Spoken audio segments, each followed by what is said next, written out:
Everyone, and welcome back to my channel. So I was asked to talk about breastfeeding. I can share my experience with breastfeeding. My 12-year-old daughter, I was a lot younger. I was 19. So I let a lot of people influence my decision, and everybody was telling me like, oh, it's so much easier to just bottle feed, and so I ended up bottle feeding my 12-year-old. Now, with this one, with Amaya, I was like, I'm not gonna let anybody, tell me, like, I want to breastfeed. That is, that's what I want to do. So, I wasn't gonna let anybody influence my decision. Now,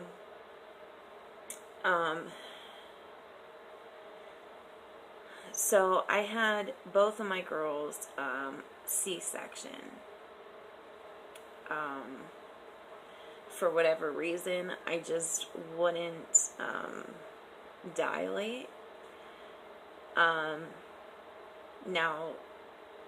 I could have had a pill called Side Attack put on my cervix, and have the induction process, but I was scared because you had to sign like a consent for it. Now, this was with my daughter. I don't know if they still do this or whatever, but this was with my 12-year-old daughter. I'm not used to saying like my daughters, my girls. Like, it hasn't. I mean, it has sunk in that, like, I have two now, but it's just, like, it is kind of new again because it's been 12 years, so, but yeah, I'll get used to it, saying my girls, like, when I talk about my 12-year-old, I'm like, my daughter, even though she is my daughter, it just kind of implies that I only have one. It's just weird. So,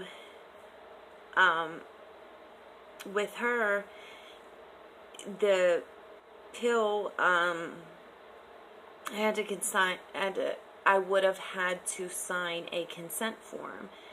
And, I mean, it could have resulted in, like, all kind of injuries to the baby, just awful things, brain damage, all kind of crazy stuff, and, and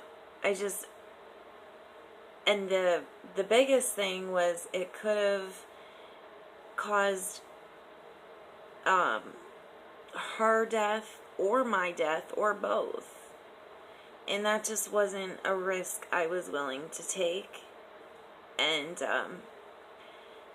so after reading that, I said, can I just like have a C-section, because I'm just not comfortable, taking this risk.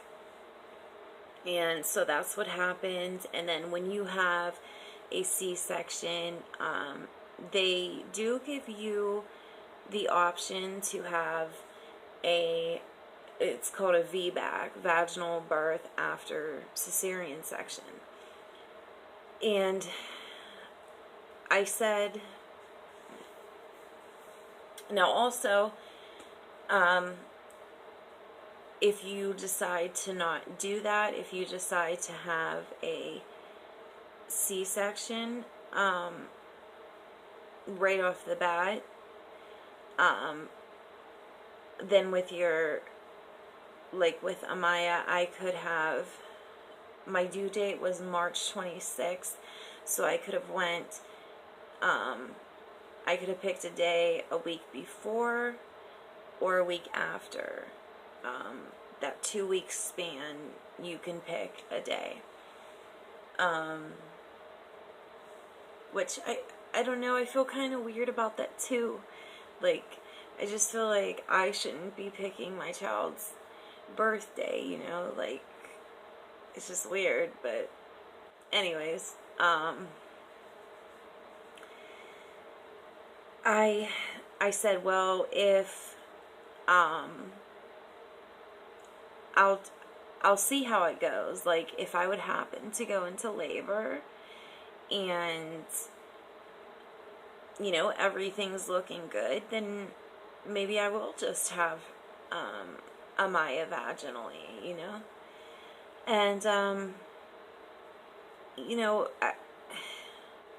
I just started to get nervous. I started to see there was a lot of crazy, horrible things that happened to women that tried to do a vaginal birth after cesarean, and like their uterus erupted, and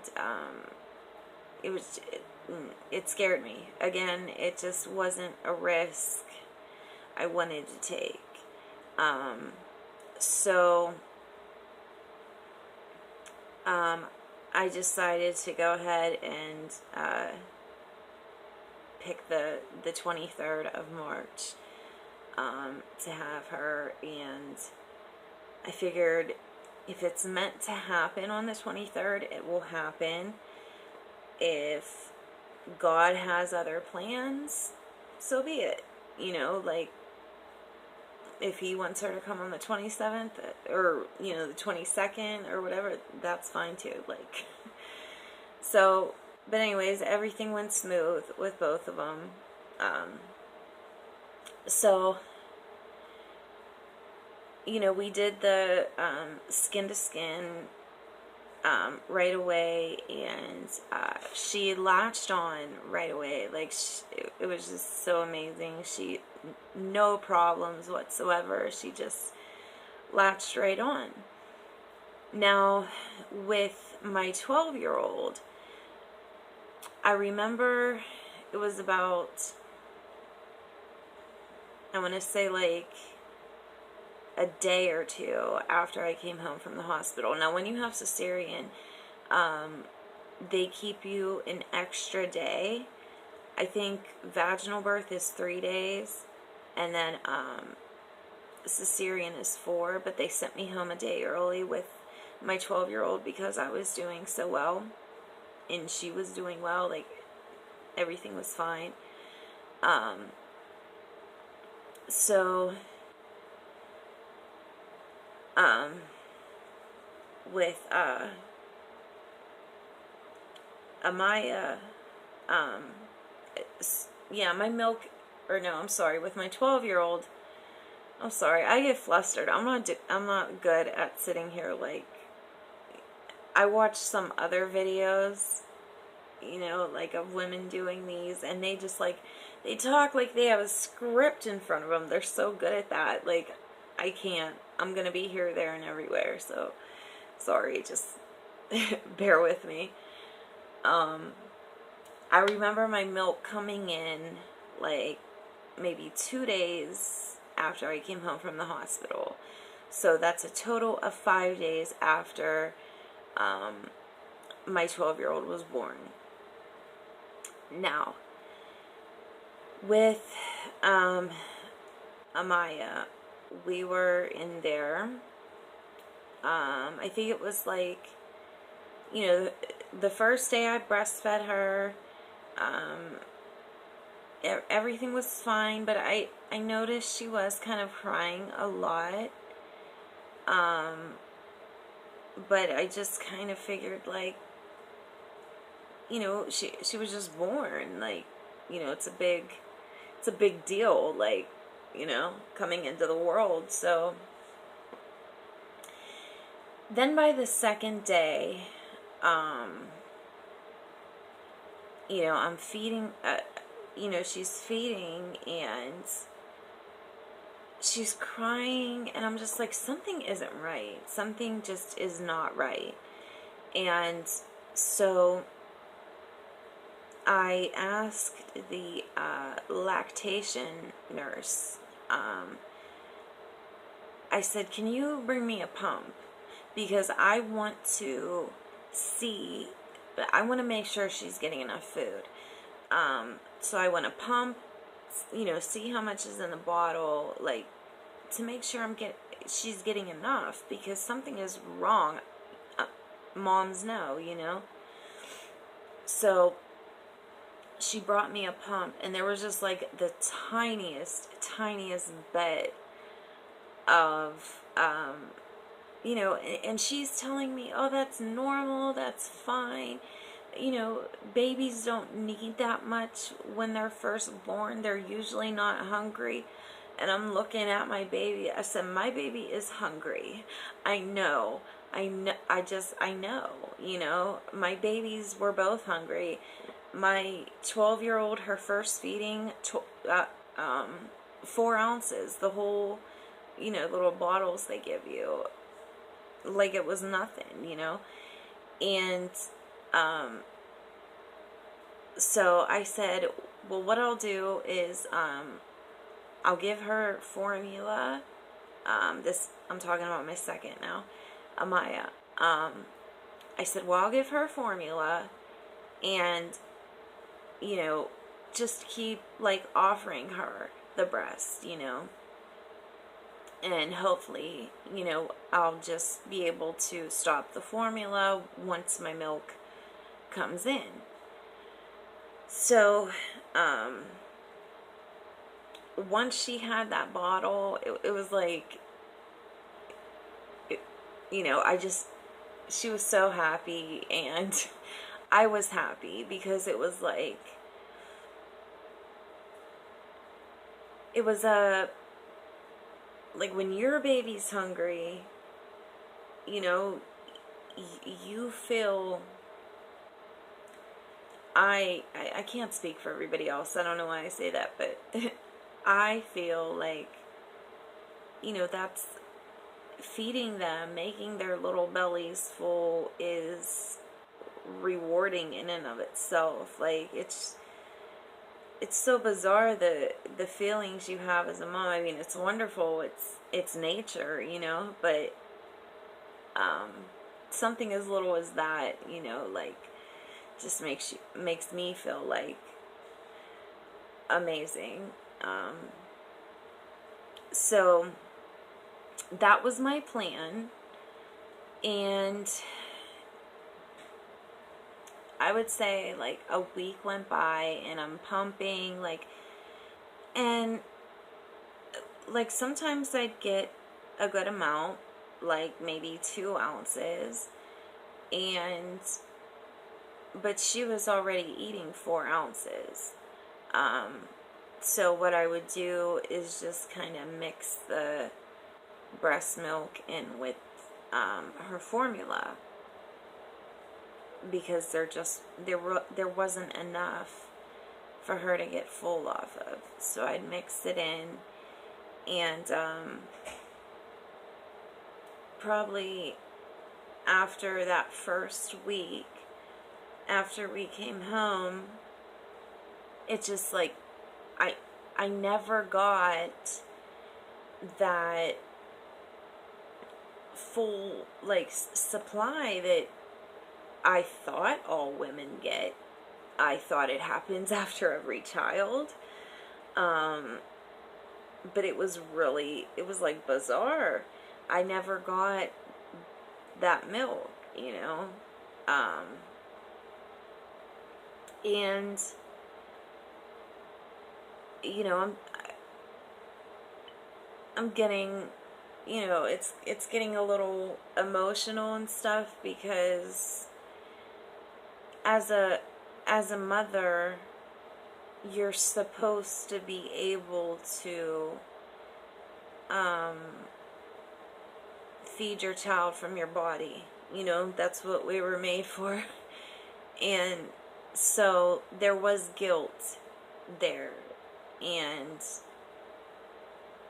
you know, it doesn't make me sad all the time. You know, I'm not like depressed over it or anything, but it does make me feel bad. Like I want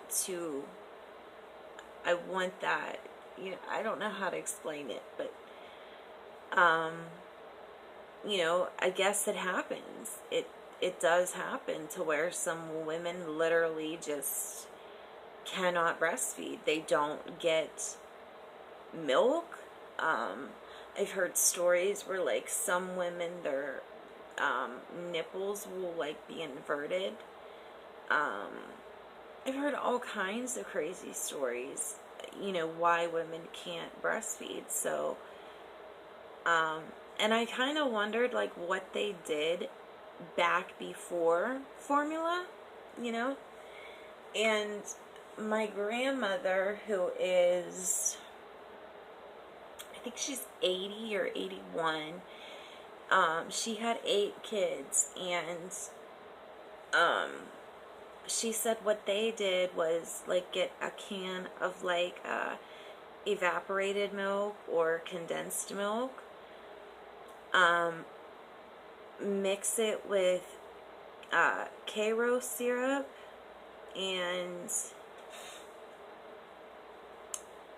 there was one other thing, I can't think of what it was.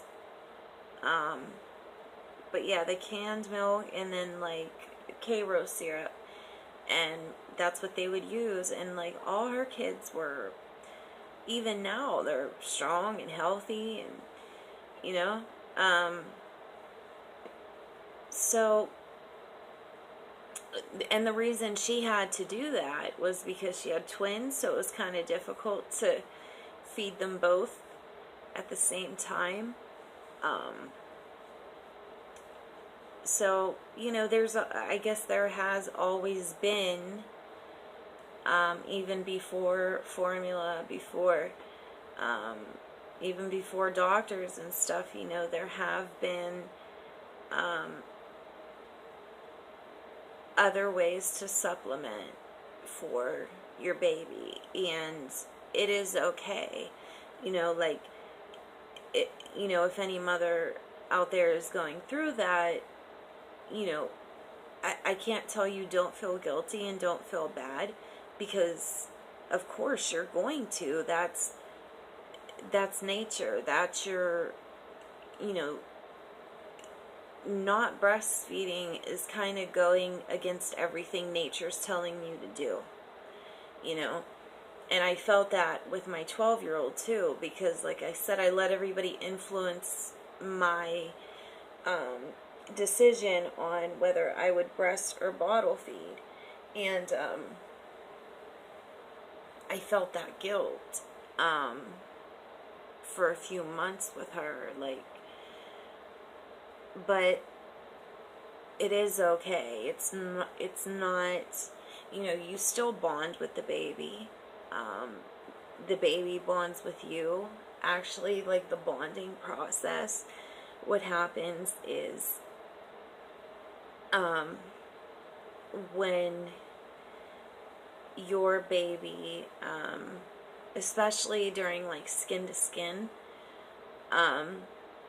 when your baby is feeding, whether it's from a bottle or the breast, because they don't know. They don't know if it's a bottle or, you know, they just know that this person who's holding me is feeding me, you know. And during those first few months, when the baby is feeding and you're holding, you know, and when you look into their eyes and they look into yours, oxytocin is being released from both of your brains, and that is what causes that bond. And it's the same thing with actually it's the same thing with falling in love with someone. When two people have sex and they orgasm at the same time, that bonds them. That was an interesting little side note, but you know, your brain chemistry really does change, and the babies, you know, like I said, the oxytocin's being released, and they're falling in love with you, and you're falling in love with them, and it's just a beautiful thing. So, you know, one thing I can say is, like, try not to let it make you feel like less of a mother, because you're not. And even though we may feel guilty because our body is telling us, like, we should be breastfeeding, you know, nature is flawed. Nature is a flawed, you know, it has flaws, and that's okay. And, but you're not less of a woman, you're not less of a mother, if you can't do it. So, I think that's pretty much all I wanted to share with you guys about it. And, I'm sorry that, you know, I don't have more to say. Like, I don't have more experience with breastfeeding. I could tell you it did not hurt. You know, I do hear a lot of women say that it hurts to breastfeed, and she didn't. Amaya did not hurt me at all. It did not hurt. I imagine maybe when teeth come in, that would kind of hurt, but I don't know. But yeah, other than that, you know, I don't have much personal experience with it, so I apologize for that. But so thank you guys for watching, and I hope to see you back in my next video.